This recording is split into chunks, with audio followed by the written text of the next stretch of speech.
Every morning when your child races out of bed to find out what the dinosaurs did, you're building connection, you're sharing joy and laughter, you're sharing imagination, you're opening these doors to creative play. Hello and welcome back to Demystifying Child's Play, the podcast where we explore the fascinating world of how children learn and grow through play. I'm Ruth Vercoe, and today's episode is a really fun one. I've actually been waiting all year for this, and you're right, it is too early for Christmas. We're diving into Dino-vember, also known as November, that magical month where dinosaurs mysteriously come alive overnight, and how you can use it to support your child's play and understand it as well, linking, of course, to play schemas. Now, if you've ever woken up in the morning during November and found your child's toy dinosaurs having a tea party, staging a Lego takeover, or swinging from the blinds, you'll know exactly what I'm talking about. But if I've piqued your interest and you're thinking, what is Dinovember? Keep listening. Dinovember isn't just fun and silly. Well, it is fun and silly, but it's also an amazing opportunity to connect with your child's deep, natural play urges, the ones we call play schemas. And I'm going to jump right in here and let you know that I'll be sharing our daily Dinovember fun over on Instagram. So if you're not already following me, at play_schemas, that's at play_schemas,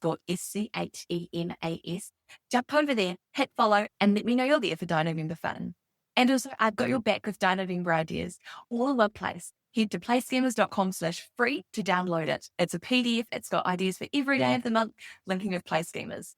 Okay, so let's get comfortable, whether you're out on a walk, catching a rare moment of quiet, or multitasking around the house. Let's dive in and explore Dinovember. Okay, so if you're new here, before we dive into Dinovember, you might be wondering, well, I'm not sure what Dinovember is, but what are play schemas? Play schemas are patterns of repeated behaviour that children use to make sense of their world. They're little brain-building blueprints, and once you know what to look for, you'll start seeing them everywhere. There are 10 common play schemas. One is trajectory, which is movement and throwing. I'm sure you've seen that. Another, transportation, which is moving things from one place to another. Rotation, spinning, turning wheels. Orientation, which is looking from different perspectives. Positioning, which is lining up and organizing. Then the other 5 are transformation, connection, disconnection, enclosure, and enveloping. If you want to dive in more, head way back to episode 4 where I outline them all. Can you believe we're nearly at episode 50 already? There is a lot also on the blog, which is playschemas.com/blog. You'll find all the notes, everything there. So every child has their own unique mix of schemas, and these patterns change and grow as they do. So now that I've given you a brief introduction to play schemas, I know the question at the forefront of your mind is, okay, I've got an overview of play schemas. What is Dinovember? Dinovember started as a simple family tradition. Every night in November, a couple, Susan and Ref Turman, would set up their child's toy dinosaurs doing something silly, creative, or maybe a little bit naughty. In the morning, the children would wake up and find dinosaurs eating the cereal, building pillow forts, or making mischief around the house. And it's taken off around the world because it taps into something magical, the wonder of play and imagination. But here's a twist. During Dinovember, it also gives us an amazing chance to lean into your child's natural schemas, the way they want to play. When you start paying attention to your child's play, especially during Dinovember, you'll start noticing all these schemas in action. Then the dinosaurs can have some extra schema fun. So here's some examples. Remember, there are ones in the free download as well. Just head to playschemas.com/free and you'll find it there. Or send me a DM on Instagram. I love chatting with people. But some quick examples could be trajectory schema. If your child is obsessed with movement, they could be doing throwing, racing, or dropping things. You might snap your dinosaurs zip lining down a piece of string or launching off a ramp into a dino car race. If your child is into transporting schema, would they love filling bags or boxes or buckets and carrying them around? Maybe your dinosaurs might gather up other toys and deliver them to different rooms each night. If they're interested in the rotation schema, if you've got someone who spins or loves wheels moving, you could set up the dinosaurs doing a salad spinner or have them roll balls to one another. Or the positioning schema.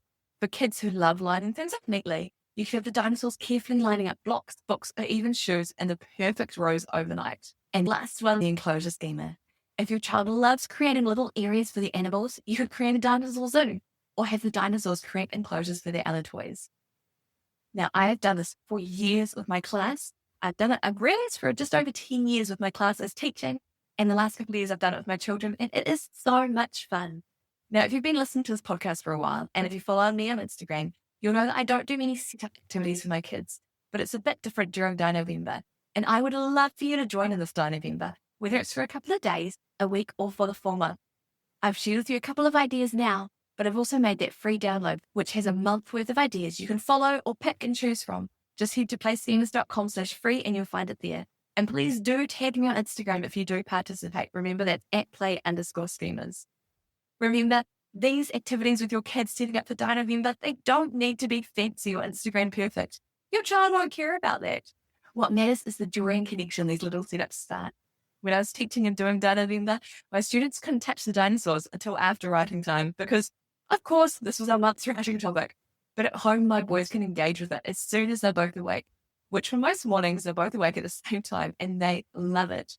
So now, if you're on board and excited about joining in Dinovember too, here are my top tips for supporting schemas during Dinovember and beyond. As always, observe first. Spend a few minutes just watching your child play. Notice what they repeat again and again and again. That's your clue to which schema is active at the moment. Number 2, follow their lead. Instead of trying to redirect behaviour like stopping them from pouring water everywhere, find safe ways to channel it. So for example, if they're in the transformation stage, let them mix up safe kitchen ingredients or make Play-Doh. What you could do during Dinovember is have the dinosaurs set up everything you need to make Play-Doh. Maybe they've made a little bit of mess with the flour, and then it can be a morning activity. Just make sure you do it on a day where you don't have to rush out the door in the morning. And for this, what I would like you to do is set up little invitations. As I said, normally I'm not one to set up big things overnight, and this doesn't need to be big. But use these Dinovember nights to create little setups that match your current schema. As I said, it doesn't need to be elaborate. A few blocks, some tape, some imagination can go a long way. When you understand the schemas, you can reframe these tricky behaviours. And instead of seeing your toddler constantly throwing blocks, thinking, why won't they just stop? You start thinking, they're exploring trajectory. How can I give them a safe way to do that? And as I said, in Dinovember, you could set up a zip line, you could do balls. Think about ways you can incorporate your dinosaurs into ways that the kids really want to play with and do. And then see how long they play with it for. This shift with knowing schemas and knowing they're working with natural desires doesn't only reduce frustration, but it helps you connect more deeply with your child. It changes your response from, no, stop that, don't do that, to, let's see how we can build it and knock it down together. One of my favourite examples is a mum I worked with who was feeling a little stressed because her 3-year-old kept throwing everything in sight. And she had some absolutely beautiful Pinterest-worthy setups. But did her child play with them? Yes, for a couple of minutes, but generally they just threw everything rather than actually playing with it. Once she understood it was a trajectory schema, she set up a soft ball throwing game in the hallway and a safe ramp for rolling cars, and suddenly all this chaos made sense. She felt calmer, her child felt seen, and playtime became fun again. And I've also seen this in my class with my kids.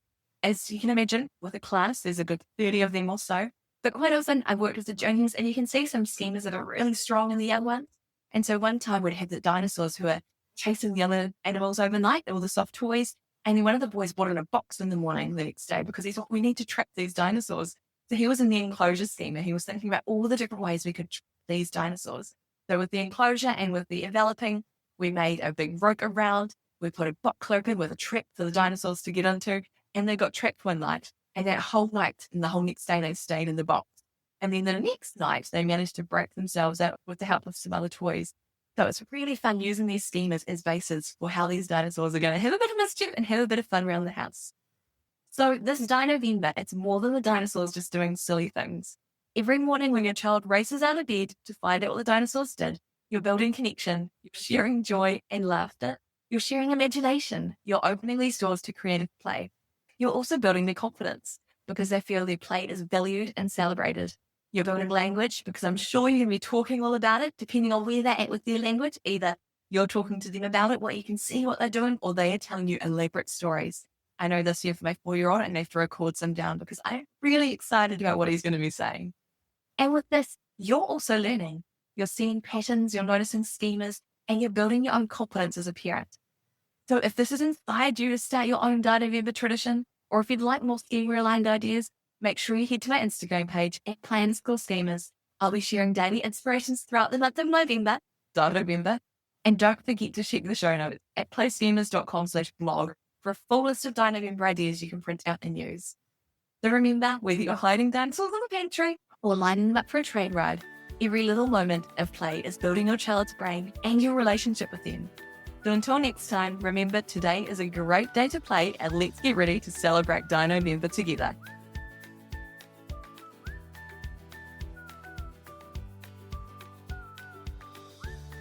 If you've ever wished that you had a group of parents who just get it, I would like to welcome you to the Play Schemas Collective. It's where you can ask questions without judgment, share those little wins only another parent would understand, and dive deeper into your child's play with people who speak your language.